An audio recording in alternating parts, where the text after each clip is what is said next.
All right, so it's day 5 of Business Mastery, and I just wanted to come on quickly to share my 3 biggest insights that I've learned from Business Mastery so far.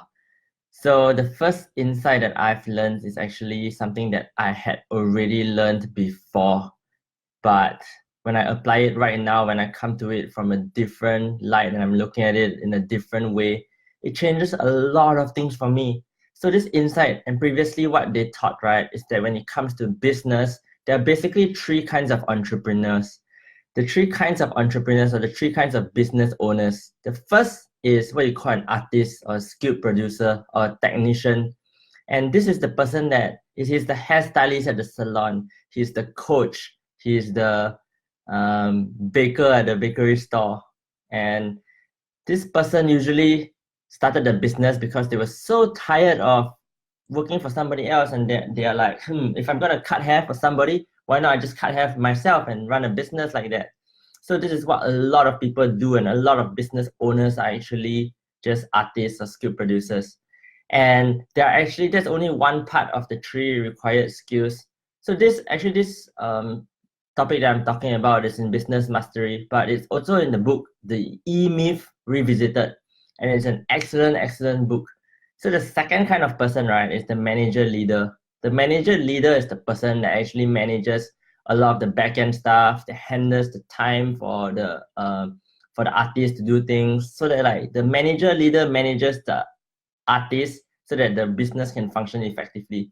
If you're a one-man show, you have to play both roles, or you have to play all 3 roles. And it's not easy to play all 3 roles at one time. So next is that the last is the entrepreneur. So the entrepreneur is the one that kind of has the vision for the company, takes on big risks.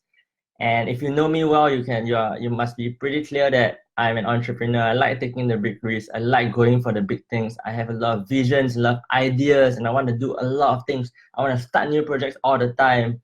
And the entrepreneurial person's role is to take care of the manager leader. So it's kind of like all 3 form a great team. There's no real hierarchy, but all 3 are needed, and none of these 3 would be able to have a successful business without the other 2. So what I realized for myself here, right, is like at my core, I'm an entrepreneur. Second, I'm an artist. So I was thinking at the previous business mastery that I attended that I'm 60-70% entrepreneur, 30-40% artist. And I was like, if I'm creating online courses and I'm coaching, I'm putting myself in an artist role. But that's okay if I'm doing a lot of the entrepreneurial stuff. But then this time at Business Mastery, I realized that, wow, when we're doing a lot of the math, a lot of the numbers, what actually excites me a lot about the coaching process, right, is helping people to make sense of their numbers so that they can grow their business. I actually really like to help other entrepreneurs, other artists, other skilled producers. So usually this will be coaches or consultants, or people that run workshops and people that actually want to grow their business. And I think when you understand your numbers, right, and you fix the sales process from a very data-driven standpoint, it's really easy to double your profits within 6 months. So, and I realized that I like thinking about the strategy aspect about how to grow the business so much more than actually being the artist in the business. So that's a pretty big change for me as I'm trying to do a lot of these teachings, right? I have to realize right now that that's not where my competitive advantage is, and that's not where my edge is. When I actually listen to the market and I talk to people around me, which is very important when you run any business, right, I realize what most people lack is the ability to do numbers and the math and this whole like finance part of the business. And my math, I mean, when I play poker, my math made me millions. When I was in school, I was always like top of my class. I mean, except for university when I did stats against a lot of the China scholars, they were definitely doing much better than me. And it didn't help that I was living in Macau and I just flew back for my exams. But I mean, I did pretty fine for the amount of hours that I put in. And I'm probably like top 0.001% in math or something like that. And it's clear to me that I have to leverage off my strength now. Like, I know my numbers so well. I know game theory so well. And this is actually my competitive advantage. So I realized that, and that was a really big insight for me. So I'm going to change and at least spend more of my time helping other people with their businesses and kind of build my coaching program around that. Next. Okay, so before I jump to the next thing, I mean, I guess there are a lot of coaches and I have a lot of friends that are consultants. Like, my pitch here is that I'll help you at least double your business in 6 months. And then if we reach that, I get a percentage of the upside. Of course, your business needs to be big enough so that it makes sense for me to help you out and it's worth the time for me to spend on that. But if it doesn't work out, it's free. Like, I'll help you out for free. So, and I'm really convinced that a lot of the math and numbers can actually double or even triple the income. So the second thing that I learned, right, is the value chain. Wow, I didn't even have any concept about this. Like, I didn't realize that there's a whole thing called the value chain, and things can break down at any points of the value chain. There are so many parts of the value chain.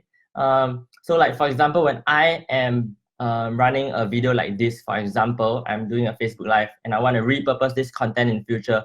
So right now the process is like, oh, okay, when I finish this video, I'm going to go and download it. I'm going to upload to the box, the Dropbox or Google Drive, and then my team is going to send it for editing. It's going to send it for subtitling and captions. And it's kind of all really messy and go back and forth. And then after that, that will go to the marketing manager, and then the marketing manager will ask me how to use this information and how to disseminate out. And it's like a lot of back and forth. And there's no real systems in place. There's no real structure around the chain and how we think about optimizing this value chain. So when we communicate from one point of the value chain to the second point of the value chain, both people have an opportunity to break down that communication. So if I supply some information, the other person has to anticipate and has to receive it, the information well. And we both have the responsibility to check and verify that the other person understands what it needs to be done and actually starts acting on it. Because if one part of the value chain breaks down, right, the whole chain is broken.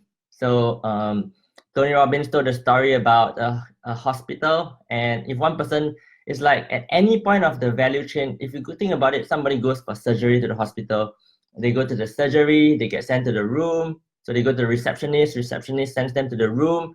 That person from the room maybe gets some clothes and then gets general anesthesia. So you go to the next person, and then the general anesthesia after that maybe sends them to the operating room. The operating room person has to sterilize the equipment. And then after that, the doctor comes in, the doctor has an assistant, and all of them all have like certain parts of their role to play, right? And the thing is that, like, although sometimes we think that we are only responsible for our position, it makes sense to go backward and forward and check and verify that the previous things have been done. So there is some kind of a buffer, some kind of something to fall back on. Think about it, like if the person after the general anesthesia just receives the person and doesn't double check whether the person is on general anesthesia yet, think about how much pain that person can go through if that one small part of the surgery is not done properly, maybe a smaller dose than necessary, and the person just wakes up in the middle of the surgery. Or you think about like what happens if the sterilization process isn't done well. And this was what happened in the story, right, where the surgeon kept insisting that he did his part and he did the operation well, so he's not to blame. And it's because the system that they have, right, it didn't require him to check and verify that the needles were sterilized beforehand. So although he did his part, right, he didn't check the previous part, and that was not part of the system. So how do you build such value chain systems into your company to make sure that the customer, the client on the other end, or your team members actually receive the information well, and there is value created across all levels? And the thing that they mentioned is that, imagine it's your mother or your grandmother, there is the client, there is the patient in this case. How will you treat that patient? Would you want to make sure and ensure that your part is done and checked and verified? Although this sounds like there will be a lot more things to do when you do things like that, right? Once you create a system that works, all this checking and verification process takes really, really little time. And instead of going back and forth a lot, you end up just doing things, and you actually end up accomplishing more in the long term. So I'm going to build this kind of system into my company. I'm also actually probably going to do a whole video on this value chain to explain in much greater detail what this value chain is. So if you are watching this and you want that video, definitely let me know in the comment section, because I'm probably going to post it in the Tony Robbins Business Mastery group. But if you want it, I'll be happy to share with you as well. All right, so I see a few people commenting. Nixon, Steph Lau, hi. Yeah, appreciate the support. Max Hong says, I'm a big fan of you. Follow almost all of your content on YouTube as well. Wow, yeah, truly appreciative of that. It's always really nice to get support from people. It's kind of yeah, I mean, this journey, especially being in front of the computer, when you look at the number of people watching, and when you see the number of responses that you get, it can be quite demoralizing sometimes when you see like, oh, I'm starting out and you don't get that much feedback. So when you leave this kind of comment, it means a lot to me. Like, I'm truly appreciative and grateful for that. So the last thing that I really learned, right, from this business mastery so far is actually a learning technique. And this learning technique, I guess, has multiple parts to it. So there are 3 parts to it. And the first part of this learning process, right, is something that I practice a lot myself, which is the recall technique. So every time I learn something, instead of just simply trying to reread my notes and look back at what I've learned, right? So I can challenge you to do this after this video. Like when this video ends, think about what I talked about and what was most impactful for you. What can you recall without actually looking at your notes or without actually looking back at the video? Because once you recall and you fire out the synapses in your brain, and that helps you to actually strengthen the thing so that it doesn't just go into your short-term memory and then just disappears. Everything is in your system, right? But it's easier for you to get it out of your body and your system if you actually keep recalling it. So how I do this personally is that at the end of the day, I try my best, or like right now when I'm doing this kind of videos, I try not to look at my notes and I just try to talk. So I'm forced to recall as I'm doing this. So as I'm doing this exercise, I'm going through this particular process of recall. On top of that, sometimes when there's a topic that you don't know, you can test yourself before you actually do the topic. So Tony actually practiced this during the session. Like he challenged us to try and guess what an acronym means, what certain parts of an acronym means. And by doing that process, right, when we don't know it and we test ourselves, so like if it's an I and it was actually information, but you try thinking about what's the I, and then you get it wrong. When you get it wrong and then you find out the right answer, you become hyper-focused on this and you remember that a lot better. So he implemented this topic in teaching all of the audience, and that was really powerful. And the last thing that he did to help the audience remember more, right, is he also did the recall process where after he taught this whole process, he kind of picked random people in the audience to recall certain parts of the thing.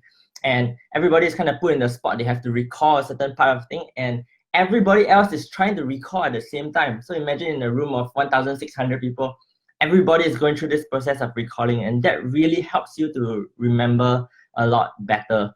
So the last thing, right, that I learned that he did a lot, and this will help me a lot with my coaching as well, is that sometimes when I do certain points, like I just teach the points, right, and I end the video, just ending the video, where what he does is like, okay, so for example, right now I'm at point 3, and point 3 is about learning techniques. So instead of just jumping to point 3, which I didn't do in this, okay, I'm not doing it right in this video, but I will try to do it next time, I can come back and say, hey, so now listen, the first point that I talked about was the artist, the manager, leader, and the entrepreneur. So that was my insight and what I learned from that.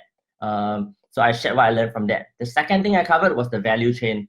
And the third thing that I'm going to cover right now is how to learn more effectively and how to learn. So as I'm wrapping up this video, I put this in to help everybody to recall again, because like when I reiterate these things, you hear it more often, and that becomes more effective in your memory process, and you actually gaining valuable insights. Because you listen to it once, you kind of know it, but you listen to it a second time, it really goes into your body. But how you actually put this into real life and make it a physical mastery, right, is to actually go and do it. You have to do it. You have to put your body at work. You have to push, and that's what actually changes you. So I hope you like this video. Yeah, seems like 2 people are pretty keen to see the value chain video. So yeah, I will keep a note, and when that is done, I'll definitely send it to you guys, or maybe I'll post it in my group as well and tag it to you guys. So if you haven't joined my Facebook group, the Facebook group is called Top 1% by Drumsticks, and it's for people that want to be top 1% in whatever they do, whether it's sales, whether it's to make money, whether it's in health. Like if you want to be somebody that's in the top 1%, come and join my group. And also, if you don't know it already, like I'm also doing these videos every week on Instagram. So if you like this kind of content, follow me on Instagram. I'm Wayne Drumsticks on Instagram. So I look forward to seeing you there, and I hope this has been sufficient value for you. Bye.